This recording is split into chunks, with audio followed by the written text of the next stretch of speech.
autour du thème du Yorkite de cette année, qui est de l'optimisme à l'espoir. Alors, on a compris que l'optimisme, d'après le Rav Sachs, n'est pas une valeur particulièrement juive, parce qu'elle est très naïve, et on va beaucoup plus se focaliser sur celle de l'espoir. Et je vais essayer de vous démontrer, à travers l'histoire de Bereshit, et surtout à travers 5 versets, comment cet espoir transcende l'histoire du peuple d'Israël et comment il est porté par nos ancêtres et jusqu'à présent, nous en sommes des héritiers. Dans la paracha de la semaine, dans la paracha de cette semaine que nous venons de lire hier, dans la paracha de Vayera, nous avons un verset, c'est une sorte d'aparté que Dieu se fait à lui-même quand il décide de détruire la ville de Sodome. Et il dit, je suis obligé d'annoncer à Abraham que je vais détruire cette ville. Et il précise, il dit, pourquoi en fait il justifie sa volonté de l'annoncer à Abraham, parce que qui est dative de Ma'an Hachar Yetzavé El Bana Ve'Beito Acharav, Veshamru Derech Hashem Na'asot Tzedakah Mishpat, Ma'an Hapi Hashem Abraham El Hashem Diber Alav. Car je l'ai connu afin qu'il ordonne à ses fils et à sa maison, après lui, de garder la voie d'Hachem pour faire du bien et faire justice, afin qu'Hachem amène sur Abraham ce qu'il a dit sur lui.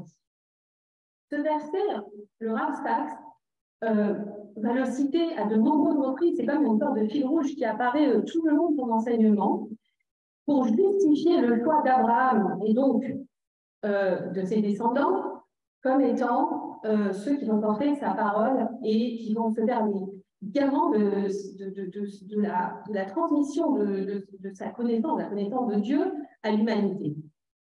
J'ai connu Abraham, je l'ai distingué pour qu'il ordonne, afin qu'il ordonne à ses fils et à sa maison, après lui, de garder la voie d'Hachem, faire le bien et la justice. Il y a la notion du bien et de la justice, mais d'Abraham qui fait le garant de cette transmission parce qu'il va être capable de le transmettre à ses fils et à sa maison. C'est-à-dire une notion qui va être au cœur de l'enseignement du Rav Sachs, comme l'a évoqué Judith, c'est-à-dire la transmission, la parentalité, la famille, les enfants, l'éducation. Et Abraham est vu comme celui qui est capable de recevoir une révélation, mais surtout qui est capable de la conserver et de la transmettre, de garantir la pérennité de cette découverte.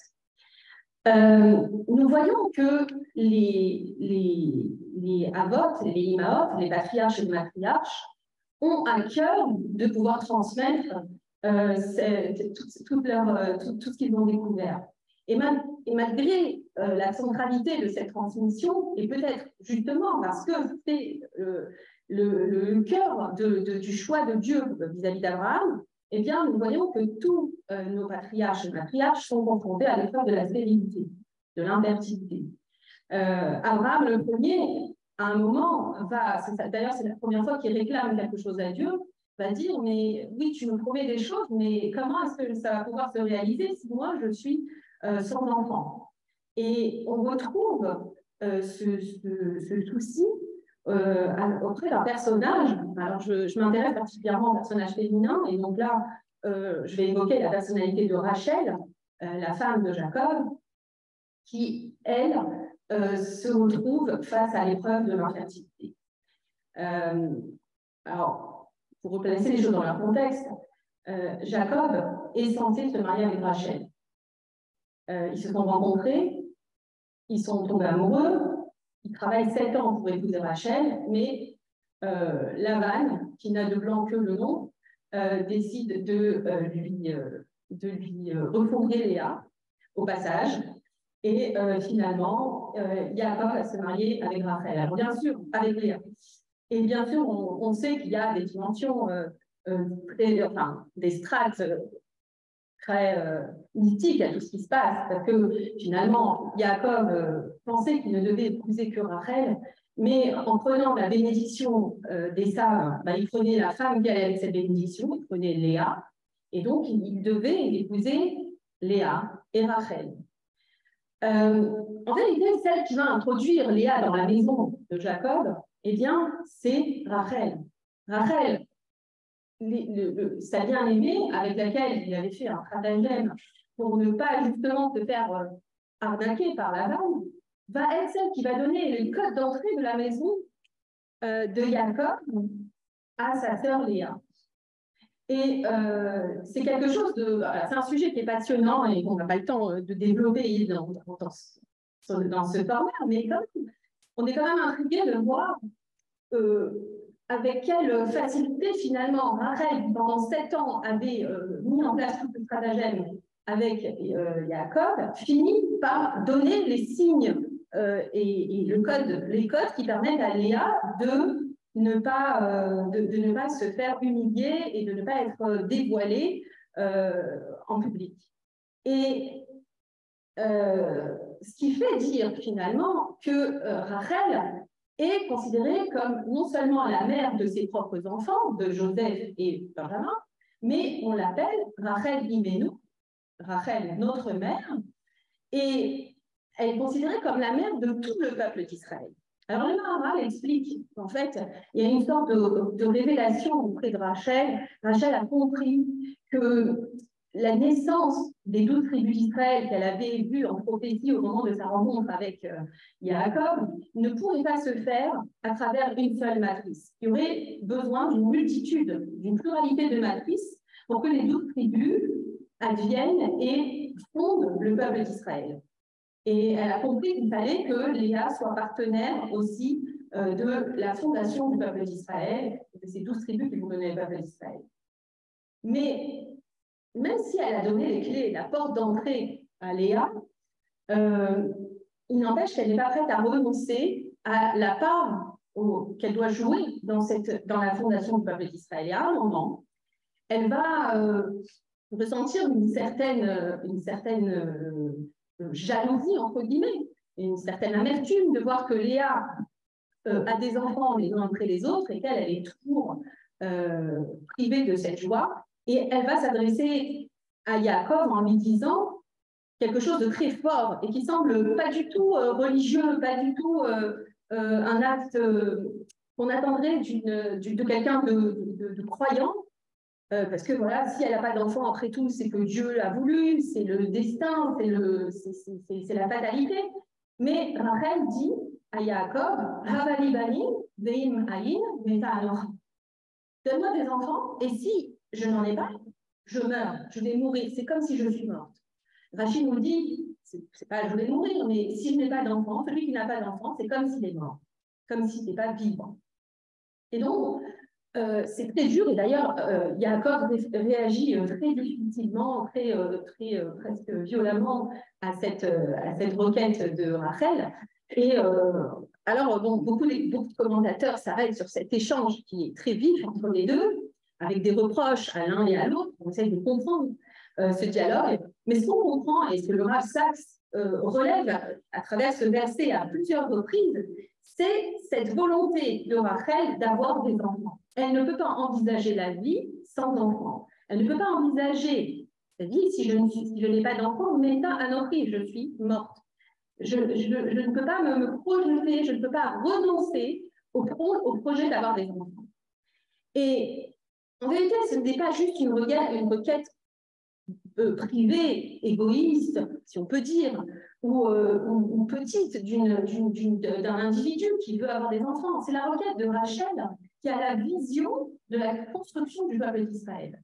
C'est Rachel qui sait que Abraham a été choisi parce qu'il est celui qui va pouvoir transmettre à ses enfants. Et si elle veut participer à la formation de ce peuple, à ce projet, il faut qu'elle soit aussi un vecteur, il faut qu'elle participe aussi à la création du peuple en ayant des enfants. Si elle n'a pas d'enfants, à qui va-t-elle pouvoir transmettre? Donc c'est pour ça qu'elle est dans une tristesse et dans un combat absolu. Elle ne va pas lâcher, elle va essayer par tous les moyens. On sait qu'ensuite elle va essayer de négocier avec Léa en prenant les mandragores pour pouvoir avoir un enfant, etc. On a tout ce sujet-là où Rachel ne renonce à aucun moment. Et ce refus de renoncer à la vie, à la possibilité d'une vie, c'est quelque chose que l'on va retrouver, qui va être développé, je pense, juste après, dans l'identité aussi de Jacob. Jacob, lui aussi, fait face à la difficulté de ne pas avoir d'enfant ou de la perte d'un enfant. Parce que, vous savez, le concept de la hakarout, de la stérilité, dans le judaïsme, il est assez particulier parce que les mères qui sont stériles dans le judaïsme ne sont pas des femmes stériles, mais ce sont des mères stériles. C'est-à-dire qu'elles sont mères en potentiel. Et c'est pour ça que la stérilité est quelque chose qu'elles ne peuvent pas accepter, parce qu'elles sont mères. Elles ne sont pas femmes, elles sont mères stériles. Et on retrouve dans les prophètes, quand on parle de Jérusalem, de Roni Akara, Loyalada, ou une mère qui est orpheline de ses enfants, il y a toujours cette idée que ce n'est pas une possibilité d'avoir un enfant, c'est dans leur définition. Elles ne peuvent exister sans enfant, et donc ça va forger cet espoir que l'enfant viendra à un moment ou à un autre. Et Jacob, lui, se retrouve à un moment face à la perte d'un enfant, puisque on sait que ses fils, il va y avoir des rivalités entre les fils de Jacob, les frères, les... Allô? Non, c'est pas... Oui, alors les fils vont vendre Yosef, et on voit que Yosef, quand Yosef est disparu, qu'il descend d'Égypte, les fils viennent raconter à leur père que leur frère a été dévoré par une bête sauvage, et le texte nous dit Vayemael les Israël. Il a refusé d'être consolé. Et c'est quelque chose d'extrêmement fort parce que ça veut dire refuser la fatalité. Alors vous savez, monsieur Norbert Adélaïde a parlé de l'alliance. Et le Rav Sachs nous parle du temps linéaire et du temps de l'alliance. Le temps qui se déroule, où les événements s'enchaînent les uns derrière les autres, c'est un temps implacable. Il y a quelque chose d'extrêmement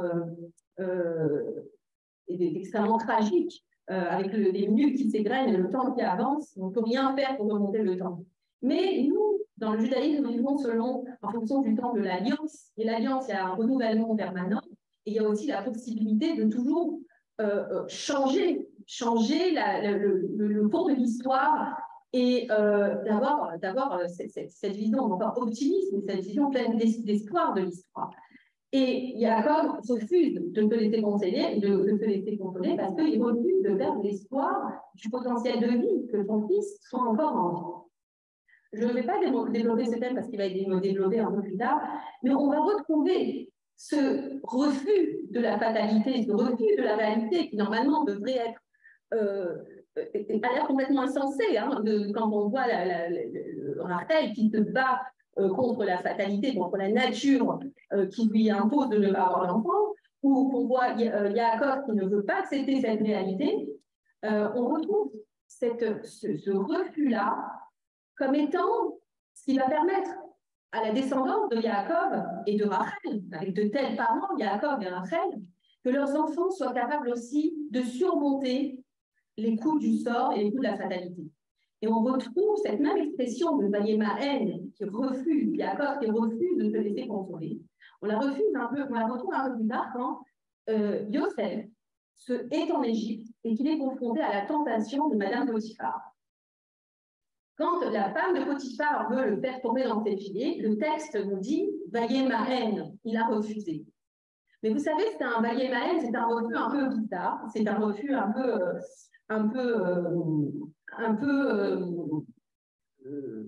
qui est exprimé dans le texte, c'est-à-dire qui est écrit d'une manière un peu spéciale, parce que dans le texte, vous savez, nous avons des signes de quantification dans la Torah, et le Vayemael du refus de Yosef de succomber aux avances de Madame Potiphar est surmonté d'un signe de quantification qu'on appelle Shalchelet. C'est une sorte de zigzag comme ça, qui se chante d'ailleurs avec des sortes de trémolos un peu dans la voix, et qui exprime une hésitation. Yosef n'était pas si ferme dans sa décision de ne pas succomber à la tentation de Madame Potiphar. Il était dans l'hésitation, il aurait pu tomber dans le panneau. Et en fait, qu'est-ce qui lui a permis de ne pas tomber dans le panneau, nous dit le Midrash, C'est l'image de son père. C'est l'image de Yaakov qui lui est venue à l'esprit. Et cette image l'a empêché de tomber. Mais pourquoi est-ce que cette image elle pouvait continuer à exister? C'est parce que Yaakov n'avait pas renoncé à l'espoir de la vie de son fils. Tant que Yaakov espérait que Yosef soit en vie, et bien quelque part, Yosef était protégé de dépérir, était protégé de se perdre dans les méandres de l'histoire égyptienne. On n'aurait pas eu de Yosef si on n'avait pas eu un Yaakov qui avait été capable d'espérer inlassablement.